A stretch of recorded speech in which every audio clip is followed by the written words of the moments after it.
If you've been releasing music, or actually maybe not even releasing it, playing music to friends, family, fellow artists, that sort of thing, I bet you someone said at some point, "Oh, this would be great on a TV or film or game, whatever it might be, or it'd be ideal for sync." It's a really common thing. But do you know what sync actually is? And possibly, more importantly, or as importantly, how do you get one? Well, in this video, we'll try and unpack a little bit about what a sync is, different types, the reason they're useful, and ultimately how to increase your chances of getting one. But sync is a tough industry, part of the industry. It's hard to get a sync, it's not easy, but there are certain things you can do that definitely increase your chances. So, what is sync? Well, sync stands for, is short for synchronization. And that's where part of the industry, which I'll explain a bit in the video, will match your song, hopefully your song, to a scene in a movie or a TV show or a moment in a computer game or a commercial advert or even YouTube. Some influencers nowadays, they're starting to work with up and coming artists or established artists sometimes in sync. But it's a synchronization of your music, suitable music, to a scene, an image, a moving image. Now, some syncs will command or generate quite a significant fee. So you get paid an upfront amount of money in order for that TV show, film, computer game, production house, advertising company, whoever it might be, pay you a fee in order to have permission to use your music. But also there's an exposure side. So sometimes there might not be that big a budget to actually get a good fee from it, but it might be a really interesting up and coming indie film for a really cool new director, and it's useful to have your music in that picture, that movie. Or it might be an up and coming brand that's doing an advert that actually sits really closely to where you know your audience are, and that can be a very useful thing. But generally, it's either to get a good fee or for exposure. And of course, it can be both. You can have a good fee and great exposure. But generally, those are the two reasons or underpinning considerations of why sync is useful. So we'll unpack that kind of income fee versus exposure thing a little bit more. So I think it's important to notice that yes, you might get a fee, which is a very tangible income stream from sync, but actually, whenever your music is placed, synced, they're interchangeable sometimes, placed or synced, in a movie or a TV show or computer game, you're also going to draw some license fees from the PROs, Performance Rights Organisation. We've done a lot of videos on that sort of thing as well, so check that out on our channel. But it basically means that whenever your song is played within that movie or TV show or game or advert, whatever, it's going to be generating micro revenue streams. Sometimes they're quite big, but micro revenue streams via those performance rights organizations. So we have a longer term view of why sync is important monetarily for income streams. There's other reasons we'll go into, but just for the money, it does mean you're going to get trickle down payments throughout the life cycle of that TV show, film, game, wherever it might be. And that's going to be very useful, particularly as independent, emerging, new, just establishing artists. Like, it all counts. So sync, very useful. It's not just about the money up front, it's longer term. And then the other side of that, as I mentioned, is that kind of exposure. And normally, rightly so, we talk about don't be doing live shows in particular. Don't do live shows just for exposure, because it's a bit cheeky mostly from the organisers of those shows. Like, always try and get a fee. But in sync, it can be a little bit more interesting, because you might find that, for example, a really cool new filmmaker who's just made this brilliant, interesting film is looking for up and coming artists to kind of build the musical association sync with that film. There might not be a big budget. There rarely is, truthfully, in independent films. But you might know that actually that film is going to have a very niche audience. And it's that niche audience that can be really kind of similar in terms of style and intention and mood as to the music I'm making. So you might think, all right, there's not going to be a big fee, but if my music is in that cool film, that interesting film, which can do very well, then the exposure part, being exposed, shown, discovered by new audiences, new listenerships, new pockets of markets almost that could engage with your music longer term. Well, that's really interesting. So with sync in particular, it's not always about getting paid up front. You should if you can, of course you should, of course. But with sync, longer term view. And again, even that cool independent film, you're still going to get those trickle down revenue streams from the PROs, from the other rights organizations that are there to pay creators for their music. So very exciting space is sync. And actually, if we reflect that whole narrative around exposure and aligning yourself with cool, independent films, TV shows, whatever it might be, influencers, social media spaces and places, then actually what's really useful to think about is brands as well. Like, because obviously sync isn't just TV, film, games. It's, I mean, arguably the most prolific area is advertisement. So you can also think about brand alignment through sync. You know, are there some cool up and coming brands that you think like their customer base would really resonate strongly with your music? That's an amazing direction of travel for where you might want to pursue a potential sync. Those brands are going to have their own marketing strategy. You know that if it's a brand that you've worked out is associated with and engaging with an audience that's typically going to be interested in your music, then you're kind of going to get kind of piggyback almost on their marketing spend, on their promotion campaigns. So really useful. It's a really useful exercise in working out where your music, your artistry might fit brands. And they don't all have to be big multinational conglomerate corporate brands. As I said, you can really pick in those interesting ones that are just bubbling to the surface as well. Fashion, particularly in fashion. I mean, not to sound obvious, but fashion and music have long aligned. So, you know, you're really kind of casting out an understanding, a network, a framework of where your music sits in terms of other audiences. A very useful exercise, that. And also, if I just touch on non-exclusivity of syncs, there tends to be two rough, I mean, there's always kind of nuance in this, but there's two types of sync in terms of the license. It's either exclusive, which as the name suggests, ties that piece of work, your music, to that one film or that one advert or that one TV show or computer game, whatever it might be. Exclusive. But there's also non-exclusive, which means you can use your music, the same piece of music, in multiple syncs. You might not get multiple syncs, but you can investigate multiple channels of sync without worrying, if it's non-exclusive, that, okay, I've got this advert, but they want it exclusive, they're not paying me a lot of money, it's only for a 6-month run. But you might be able to make that decision. Actually, I'm not really ready for that yet. I want to see what else is out there in that sync world. But if it's non-exclusive, you don't have to worry about it just being used in that one placement. You can still investigate all these other areas where you might be able to get a sync, and that's exciting. So you know what a sync is, you know why they're useful. Who are the key players in the sync industry? So first and foremost, I would say music supervisors.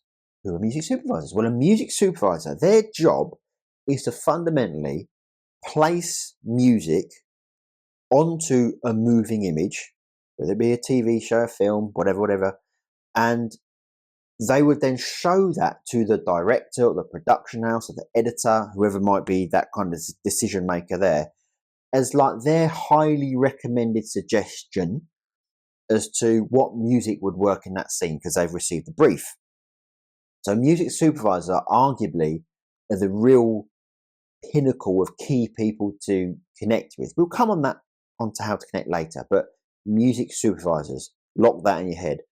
As I've mentioned with kind of non-exclusive and exclusive licenses, there's actually a sync agencies where that terminology tends to be used quite a lot. So sync agencies tend to represent bodies of work from different artists, which are then kind of put together as relevant playlists. They might have a upbeat, fast tempo playlist. They might have a sad acoustic playlist, and anything and everything in between.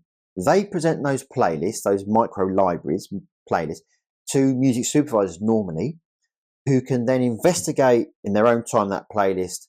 And then if they find something they like in that mood or genre or tempo, whatever it could be, they'd then speak to the sync agent about what the fee might be to use that piece of music. And if it's your piece of music, sync agent then talks to you about the deal offered.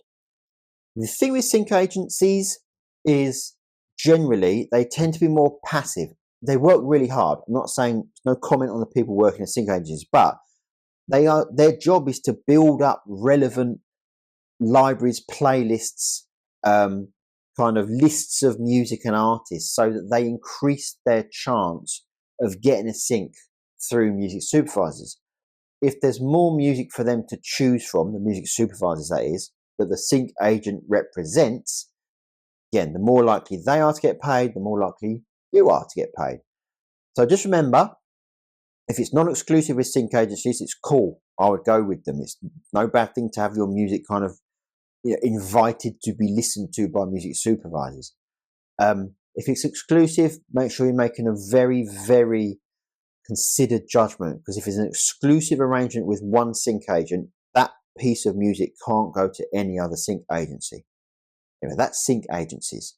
We also have music libraries, which I guess they're kind of similar-ish to sync agencies, but sync agencies tend to represent music from artists. So the music that might have been created for an artist project, the artist then put it with the sync agency. But a music library, that's more around music that's been specifically composed and produced and created for the sync industries. So look, if you've watched TV shows or there is loads of background music, and quite often that music has been created or discovered or bought from or connected with music libraries. So the composer producer makes music to briefs that the music libraries then represents, and those music libraries are then connecting with filmmakers, TV show production houses, computer game production agencies, whatever it might be, to say, look, this is the kind of background music that we've got and we represent. So that's music libraries. And again, consideration of a potential revenue stream, many artists still investigate and create for that music library ecosystem as well. But just know it's not really about, I've got a great song with a lead vocal on it and I'm going to give it to a music library. It's the other way around. Music libraries have briefs they want to fit. So it kind of like they'll send it out to composers. Composers will make the music, background music. There we go. That's the sync that they found. Another one of the key players, or multiple players, are publishers and performing rights organizations, PROs. So publishers, they almost all have kind of a sync team or a sync department. The idea being a publisher trying to get the artists or the writers that they represent sync placements. And the PROs for independent artists, that's more where you have some agency. So in the UK, it's PRS. In the US, for example, it's ASCAP and BMI. There are others available, of course, around the world. But that's about making sure your songs are registered with those PROs. Two reasons, well, many reasons, but the two main are, if it's not, very unlikely that a music supervisor will actually choose to use your song, because they can't be sure that it's been cleared. Basically means they have permission to put it into a film, TV show, game. And also, you won't get any revenue if your song is not registered with a PRO. So those are really important aspects, companies, organizations, where you have to make sure, particularly the PRO side, that you're fully registered. There's one more to throw in there, which is in the UK, it's PPL in the UK, which is the mechanical side. So that's sometimes to do with like who owns the master, but more importantly, who has performed on the recording of the final track, the master. We've got videos of this as well, so go and investigate them. It's so important to get your head around rights and royalties. So make sure that you're across that, because if it's also registered with PPL, it means that in the UK, it means that they can confidently, music supervisors confidently place your track into those sync opportunities. Really important players in this world, this ecosystem. But another key player is like the legal industry. You might not be at the stage yet in your growth where you need a lawyer, or you can be represented by a lawyer, but it is important to get your head around some of the legal terms that will be shown to you if and when you get an offer of a sync, or even an offer to join a sync agency. So be really mindful that you've got an understanding of some of the terms in the contracts and agreements that will be presented to you.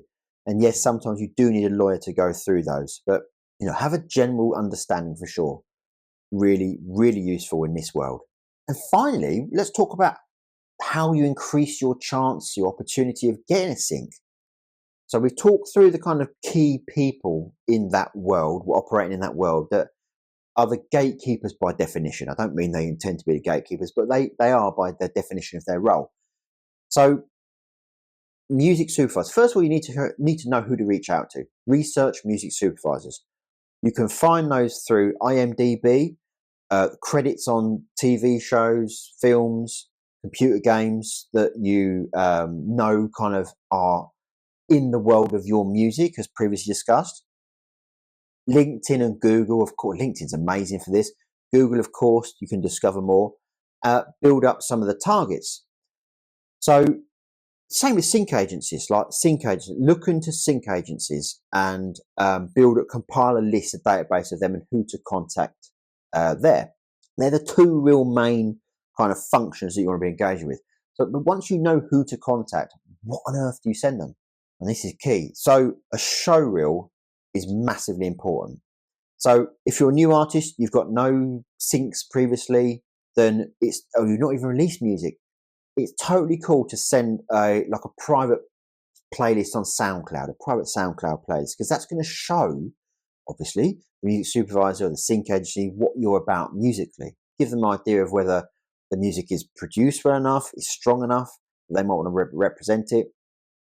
That's really useful. If you want to go one step beyond SoundCloud, there's a platform called Disco, D-I-S-C-O, Disco. And Disco is a platform designed by music supervisors to help music supervisors do their job. And you can upload your songs. You can include all the metadata. So who are the writers on it? Who owns the master? What are the splits? What's the share of the master if there is such a thing? All that sort of information, which is really important. Music supervisors, they can't clear stuff, which means make sure it's allowed to be on the film, TV, game. Can't clear stuff until they know all the metadata. And that does two things. I mean, it allows you to present your music, but if you're using Disco, it highly suggests you do have an understanding of the sync world. Because if you're on Disco and using it and sending it to music supervisors, they're going to think, oh, they're using Disco, so they must have a clue what's going on in this world. That can be useful. But don't worry if you haven't. As I said, still fine to use SoundCloud early on, or another streaming platform. Spotify's fine if you've released your music, as long as they can engage with it. When I say make sure your music's ready, there's another thing really important here. Whenever you're sending your music, particularly Disco, make sure there's a backing track, an instrumental version of every song that you have. Because a music supervisor is unlikely to think, I'm going to use that track, or pitch that I think you should use this track in this scene to the director or the editor or whoever might be making that final decision. If they haven't been able to have an ability to remove the lead vocal, you think of it yourself. You're watching a film, it's an emotional scene, there's dialogue with the actors. You don't want the vocal of the tune that you're trying to sing, the song you're trying to sing, impacting on that dialogue. So a music supervisor, if there's an instrumental version as well, can put that on when there's a dialogue and then mix it up into the main version with your vocal when there's space for that moment. So having those two things, backing track and main track, is so important. It's so important. It's also important to remember that when you're making your music, like future proof yourself for the chance of getting a sync. If you're working with a producer or a mixer engineer or a master engineer, make sure they can produce a track which is a backing track, taking your vocal out. Once you've got those two things, you're a lot further set for sync. And so once you know who you want to reach out to, and you've got the product, your thing that you want to reach out with, it's about mostly emailing, truly. That's the professional mechanism or method or framework or structure of which to present yourself to other industry professionals. And an email, keep it short and friendly. Nobody's got time to read your life story. Again, we've done a video on how to email the industry. Check that out because it's important. We keep it short, to the point, friendly. What you're trying to do, all you're trying to do is get the music supervisor, if we reach out to music supervisors, to click the link and listen to the songs.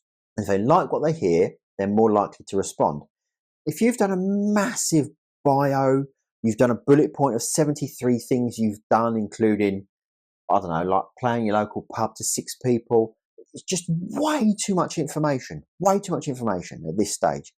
All you're trying to do is get a response from the supervisor or the sync agency because they've investigated your music. And just to touch on some common mistakes, like we've talked about it in this video now, but just to reiterate, always make sure your music is clearable. So it's been registered properly. You've communicated clearly who the songwriters are on the track, who owns the master. You might own it 100%. That's cool. That's easy to clear.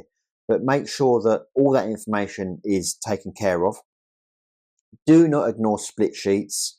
Make sure you've personally got that agreement with other co-writers, perhaps, that it's a 50-50 split, or if there's 3 people in the room, it's thirds each, whatever it might be. Have it in writing. An email's fine, but have it confirmed in writing that you've got the splits.